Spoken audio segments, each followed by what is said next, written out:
اپنے ارادے کو، اپنے اختیار کو، اپنی مرضی کو دوسرے کے ارادے، اختیار اور مرضی پر خوشی سے قربان کر دینا محبت ہے۔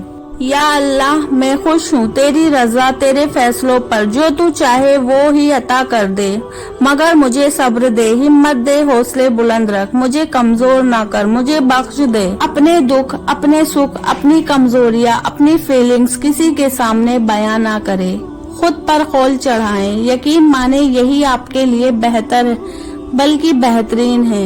یہاں کوئی بھی کسی کے لیے مخلص نہیں ہے، سب جھوٹ ہے، منافقت ہے۔ اللہ کا ذکر کرتے رہا کرو، چاہے گھر میں ہو یا راستے میں ہو، کیونکہ جس چیز کے سامنے اللہ کا ذکر کرو گے، چاہے وہ پتھر، پھول، درخت یا کچھ بھی ہو، قیامت کے دن گواہی دے گا کہ یا اللہ تیرا بندہ تیرے ذکر میں مشغول رہتا تھا۔ اچھے انسان کی سب سے پہلی اور سب سے آخری نشانی یہ ہے کہ وہ ان لوگوں کی بھی عزت کرتا ہے جن سے اسے کسی قسم کے فائدے یا مفاد کی توقع نہیں ہوتی۔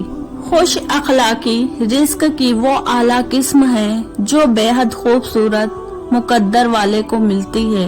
معجزے کرنا اللہ کا کام ہے، ہمارا کام بہت آسان ہے، دعا، صبر اور یقین۔ سجدہ کرتے وقت یہ سوچا کرو کہ ہم سے بڑا گناہگار کوئی نہیں اور اللہ سے بڑا مہربان کوئی نہیں۔ ماں نے کہا تھا جھک جانا پر ہر رشتے کو ٹوٹنے سے بچا لینا، اس بات پر عمل نے مجھے ریزہ ریزہ کر دیا، اور مجھے یقین ہے کہ میرا رب مجھے وہ بھی عطا کرے گا جس کی میری کوئی اوقات بھی نہیں ہے۔ اگر کوئی چیز تقدیر میں نہیں بھی لکھی تو بھی دعا ضرور کرنی چاہیے، کیونکہ تقدیر کے سامنے ہم بے بس ہے، تقدیر لکھنے والا تو بے بس نہیں ہے۔ کسی کو دکھ مت پہنچاؤ، کیونکہ ہر عمل پلٹ کر آتا ہے۔ پیسے کمائے یا نہ کمائے، دعائیں ضرور کمائے، اس سے جھوپڑی میں بھی محل والا سکون ملے گا۔ نماز جیسی کوئی عبادت نہیں، زمزم جیسا کوئی پانی نہیں، قرآن جیسی کوئی کتاب نہیں، جمعہ جیسا کوئی دن نہیں۔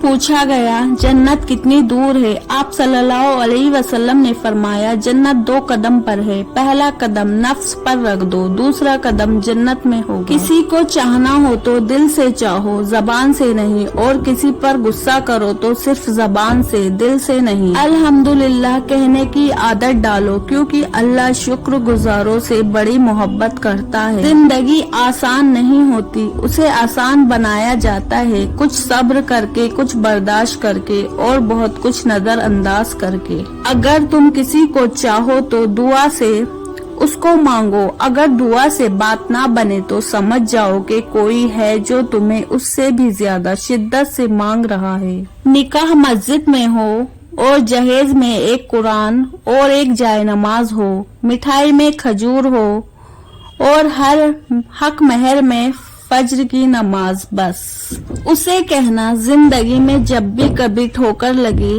اور احساس ہو کہ تم غلط تھے، تب بھی مڑ کر مجھے مت دیکھنا، کیونکہ تجھے آزاد کیا ہے، معاف نہیں۔ وہ کیا شاندار لمحہ ہوتا جب بلا آخر مٹی ہو جانے والا انسان مٹی پر سر رکھ کر اپنے رب کے سامنے اپنی عاجزی کا اعتراف کرتا ہے۔ لوگ بدلتے نہیں، بس بے نقاب ہوتے ہیں، اور جب ایک بار ان کی شخصیت کا حقیقی رنگ نظر آ جائے تو کوشش کرے کہ اسے دوبارہ رنگے کے بجائے کنارہ